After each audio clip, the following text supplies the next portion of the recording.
پاکستان میں نظام اس حد تک ترقی کر چکا ہے کہ امریکہ سے بیٹھا شخص پاکستان میں تھپڑ بھی رسید کر سکتا ہے اور گالیوں سے بھی نواز سکتا ہے۔ امریکہ میں ہونے والی لابی کس حد تک فائدہ دے سکتی ہے اور اس پہ پریشانی کس کو ہے؟ پاکستانی حکومت اپنے لیے امریکہ مخالف کس بیانیے کے اوپر غور کر رہی ہے؟ عمران خان کے مقدمات کے حوالے سے عدالت سے بڑا ریلیف کیا ملا ہے؟ اڈیالہ جیل کے اندر کس کس سے ملاقات کا بندوبست ہو رہا ہے؟ آج ہونے والے جوڈیشل کمیشن کے اجلاس میں حقائق کیا سامنے آئے؟ آپ سب پر سلامتی ہو، میں یاسر رشید ہوں اور آپ میرا ویلاگ دیکھ رہے ہیں۔ ناظرین، ان تمام تر سوالات کا احاطہ بالترتیب اسی ویلاگ کے اندر آپ کو ملے گا۔ بانی پاکستان تحریک انصاف عمران خان سے جیل میں ملاقات کون کرے گا؟ یہ وہ سوال تھا جس کو لے کے آج اسلام آباد ہائی کورٹ کا ایک بینچ بیٹھا یہ سنوائی کر رہا تھا کہ جو تحفظات پاکستان تحریک انصاف کے ہیں اس پہ عمل درآمد کس حوالے سے ہو سکتا ہے۔ عدالت نے کہا کہ بانی پاکستان تحریک انصاف کس سے ملنا چاہتے ہیں خود لسٹ بنا کر دیں گے اور آئندہ سے اسی لسٹ کے مطابق منگل اور جمعرات کو فیملی ممبرز، وکلاء اور دیگر سے ملاقاتیں ہوں گی۔ آج کی سماعت میں وکیل فیصل چودھری نے موقف اپنایا کہ شیڈول کے باوجود گزشتہ روز عمران خان سے ملاقات نہیں کروائی گئی۔ اسد کیسر، شبلی فراز کو بھی اڈیالہ جیل کے باہر روکا گیا۔ ایڈوکیٹ جنرل اسلام آباد نے جواب جمع کرواتے ہوئے اپنا موقف اپنایا کہ ہمیں کوئی لسٹ ہی نہیں دی گئی کہ یہ 6 لوگ ملنا چاہتے ہیں۔ وکیل نے لسٹ دینے کا موقف اپنایا تو عدالت نے کہا کہ آپ یہ بتائیں کہ ان کی میٹنگ کب کرائیں گے، یہ لسٹ آپ کو ابھی دے دیتے ہیں، کل کیوں ملاقات نہیں کرا سکتے؟ سپرنٹینڈنٹ اڈیالہ جیل نے بتایا کہ ہمارے ڈاکٹر دن میں 3 دفعہ عمران خان صاحب کا چیک اپ کرتے ہیں، ان کی ملاقات منگل اور جمعرات کے دن طے ہے۔ ان دنوں کے علاوہ ہمیں ہائی پروفائل ہونے کی وجہ سے سیکیورٹی کے انتظامات کرنا ہوتے ہیں، ہم تو ہمیشہ ہی عدالتی احکامات پر عمل کرتے ہیں۔ تو فیصل چودھری تو روزانہ 8 گھنٹے ملتے ہیں، یہ پھر بھی شکایت کر رہے ہیں۔ عدالت نے کہا کہ جیل حکام اور بانی پاکستان تحریک انصاف کوارڈینیٹر کے درمیان تنازع سامنے آیا ہے کہ عمران خان فیملی فرینڈز، وکلاء جن سے وہ ملنا چاہتے ہیں وہ لسٹ عدالت میں جمع کروائیں گے۔ سپرنٹینڈنٹ اڈیالہ جیل وہ لسٹ لے کر ایڈوکیٹ جنرل کو بھیجیں گے۔ امید ہے کہ اس سارے پروسیس سے تنازع ختم ہو جائے گا۔ عدالت نے لسٹ کی کاپی سلمان اکرم راجہ کو بھی بھیجنے کی ہدایت کر دی اور جج صاحب نے ریمارکس یہ کہ کمیشن تشکیل دوں گا جو جیل میں بانی پاکستان تحریک انصاف سے ملاقات بھی کرے گا، اور عدالت نے بانی پی ٹی آئی سے منگل کے روز ملاقات کرنے کی ہدایت کرتے ہوئے توہین عدالت کیس کو نمٹا دیا۔ یہ تو وہ معاملہ ہے کہ جس پہ کہا گیا کہ فہرست اب ان کی ہوگی اور بلا روک ٹوک ملاقات جو ہے وہ جاری رہ سکتی ہے۔ دوسری طرف ریلیف کیا ملا؟ 9 مئی حملہ کیس کی سماعت راولپنڈی کی انسداد دہشت گردی کی خصوصی عدالت کے جج امجد علی شاہ صاحب نے آج کی۔ پاکستان تحریک انصاف کے رہنما عمر ایوب، شبلی فراز، صداقت عباسی، شیخ رشید، بشارت راجہ اور دیگر افراد اپنے وکلاء کے ہمراہ عدالت میں پیش ہوئے۔ دوران سماعت 125 ملزمان نے عدالت میں آج حاضری لگوائی ہے، 125 ملزمان نے، اور آج ملزمان پر فرد جرم عائد نہیں ہو سکی۔ وکلاء صفائی نے موقف اپنایا کہ فرد جرم عائد کرنے سے پہلے تمام ملزمان کو نقول تقسیم نہیں کی گئیں اور فرد جرم عائد کرنے سے پہلے بریت کی دائر درخواستوں پر سماعت مکمل کی جائے۔ عدالت نے ملزمان کی حاضری پوری نہ ہونے اور کچھ اعتراضات کے باعث فرد جرم عائد کرنے کی کارروائی کو ملتوی کر دیا۔ شیخ رشید صاحب کی جانب سے کیس سے بریت کی درخواست پہ فیصلہ محفوظ کر لیا گیا۔ عمر ایوب صاحب نے بعد میں میڈیا سے گفتگو کرتے ہوئے حکومت کو کہا کہ یہ تمام کیسز سیاسی ہیں۔ شبلی فراز نے کہا کہ پارلیمنٹ بالکل نمائشی ہے اور ربڑ سٹیمپ بن چکی ہے، اور اس پہ بابر اعوان صاحب نے یہ کہا کہ ہم کوئی ڈیل نہیں مانگ رہے، ہم اپنا حق لڑ کر رہیں گے، اور پولیس نے 4 چالان پیش کیے جس میں عمران خان اور کارکنان کے خلاف کوئی ثبوت نہیں تھا۔ پی ٹی آئی رہنماؤں نے مزید کہا کہ سیاسی مقدمات کی ہم مذمت کرتے ہیں۔ دوسری طرف ایک اور عدالت کے اندر پیشی تھی جس میں 4 کیسز کے اندر جو 9 مئی کے کیسز تھے ان میں عمران خان صاحب جو ہیں ان کی ضمانت منظور ہو گئی۔ اب ضمانتیں منظور ہوئیں لیکن جیل سے باہر نہیں آئیں گے کیونکہ کیسز کی تعداد بہت زیادہ ہے۔ اب اس کو لے کے موجودہ حکومت، جس میں کل قمر زمان قاہرہ صاحب نے کہا کہ پریشر امریکہ سے آ سکتا ہے، وہ بہت زیادہ پریشر ڈال سکتا ہے، ایبسولوٹلی ناٹ جو ہے وہ عمران خان صاحب کہہ سکتے تھے، ہم نہیں کہہ سکتے، یا یہ نہیں کہہ سکتے، یا یہ حکومت نہیں کہہ سکتی، وہ بہت زیادہ پریشر ڈالتے ہیں۔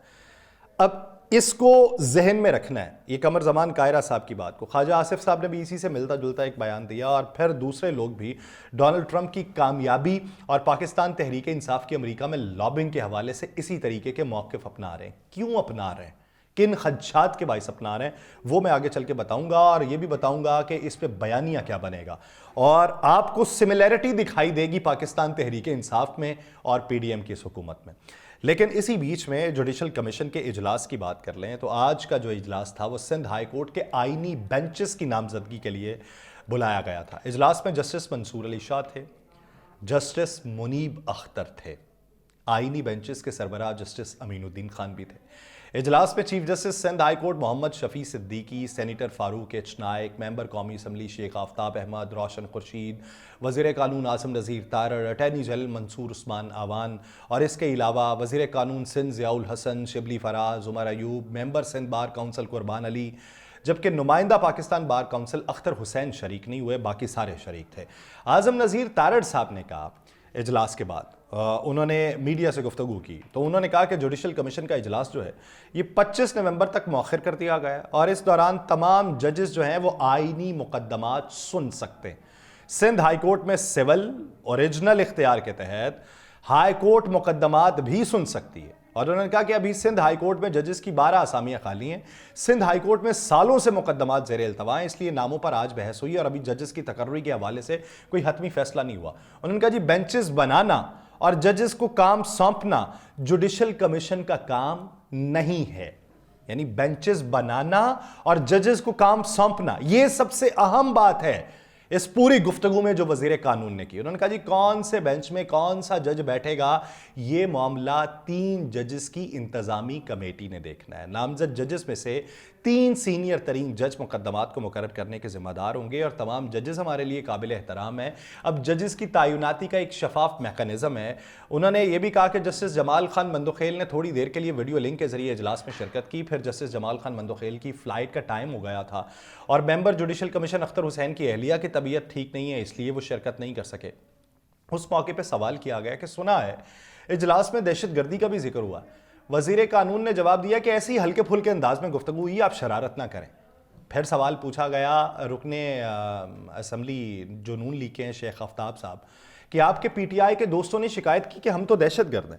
شیخ آفتاب صاحب نے جواب دیا نہیں، وہ تو ملک کے اچھے شہری ہیں، شکایت نہیں کی گئی بلکہ ہلکے پھلکے انداز میں گفتگو ہوئی، اور وہ اتنے ہلکے پھلکے انداز میں گفتگو ہوئی ہے کہ کسی نے جواب ہی نہیں دیا۔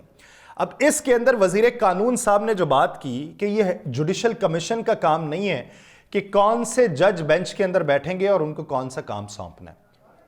اب جو آئینی بینچز میں کیسز جائیں گے اس کا فیصلہ کس نے کرنا ہے؟ جسٹس جمال خان مندوخیل صاحب نے، جسٹس امین الدین صاحب نے اور جسٹس عائشہ ملک صاحبہ نے، یہ 3 ججز کی کمیٹی ہے۔ وہاں پہ 2 جج بھی اگر یہ کہیں کہ اس بینچ کے اندر یہ جو بینچ بنے گا کسی بھی کیس کو لے کے، یعنی مثال دیتے ہیں کہ یہ انتخابات کا کیس چلا گیا جی ادھر اور اسے کہیں کہ وہ آئینی کیس ہے، اب اس کو لے کے بات اگر وہاں پہ جاتی ہے تو 2 ججز نے فیصلہ کرنا ہے، 2 ججز کا فیصلہ جو ہے وہ معتبر مانا جائے گا، تیسرا جج اگر اس سے مخالف فیصلہ رکھتا ہے تو نہیں مانا جائے گا۔ لیکن اس سے پہلے کیسز آئینی بینچ کو جائیں گے یا دوسرے بینچز کو جائیں گے وہ فیصلہ کس نے کرنا ہے؟ تو وہ فیصلہ وہ کمیٹی کرے گی، وہ چیف جسٹس والی committee, chief justice of Pakistan justice Yahya Afridi صاحب والی کمیٹی۔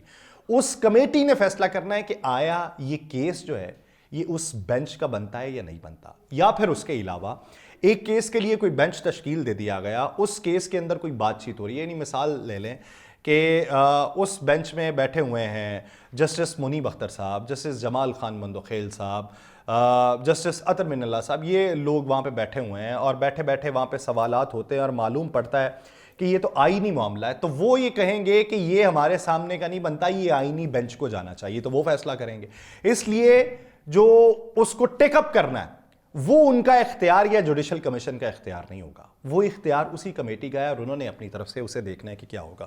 اس لیے آنے والے دنوں میں ممکنات میں سے ہیں کہ یہ پھر کوئی ترمیم کر کے یہ فیصلہ کریں کہ جی یہ جو ہے یہ جوڈیشل کمیشن کا اختیار ہے کہ یہ کہاں پہ فیصلے جائیں اور کہاں پہ نہ جائیں، کون سے بینچز بنے۔ ہو سکتا ہے کہ آنے والے دنوں میں یہ ہو جائے، اور ہو سکتا ہے کہ جو کمیٹی بنائی گئی آئینی بینچز کی اس میں کوئی رد و بدل کے حوالے سے بات ہو۔ دوسری بات یہ کہ امریکہ کے حوالے سے جو موقف قمر زمان کائرہ صاحب نے اپنایا، خواجہ آصف صاحب نے اپنایا، بے شمار اور لوگ اپنا رہے ہیں. دوسری طرف پاکستان تحریک انصاف بھی پش اپ کرنے کی کوشش میں ہے کہ ہاں جی ڈونلڈ ٹرمپ جیتے ہیں، روابط بہت اچھے ہیں، تو وہ جو ہیں وہ ان کو سفارتی محاذ کے اوپر بات چیت کر سکتے ہیں، ان سے ریکویسٹ بھی کر سکتے ہیں، ان کو کہہ بھی سکتے ہیں. یہ ساری چیزیں چل رہی ہیں. لیکن مجھے جانے کیوں بادی النظر میں یہ دکھائی دیتا ہے کہ ممکنات میں سے ہے کہ اگر کوئی تبدیلی وفاقی سطح پہ ہوئی، وہ تبدیلی اگر پاکستان تحریک انصاف کو نہیں بھی لے کے آتی، تب بھی ایک موقف یہ ہوگا کہ امریکہ نے مداخلت کی اور پاکستان میں یہ تبدیلی وقوع پذیر ہو گئی.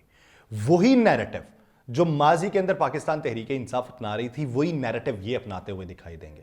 پاکستان تحریک انصاف سے بھی سوال کہ اگر اس معاملے کے اوپر آپ یہ کہتے تھے کہ امریکہ پاکستان کے اندرونی معاملات میں مداخلت نہیں کر سکتا، تو اب بھی بات نہیں کرنی چاہیے. جس طریقے سے بانی پی ٹی آئی نے کہا کہ اچھی بات ہے، وہ جو پچھلی حکومت تھی اس نے رجیم چینج کے لیے پاکستان میں دراندازی کی تھی، تو ان سے امید ہے کہ برابری کی سطح پہ تعلقات ہوں گے، لیکن ہماری جدوجہد کا فیصلہ سڑکوں کے اوپر ہونا ہے. تو یہ ایک پوائنٹ اور ہے.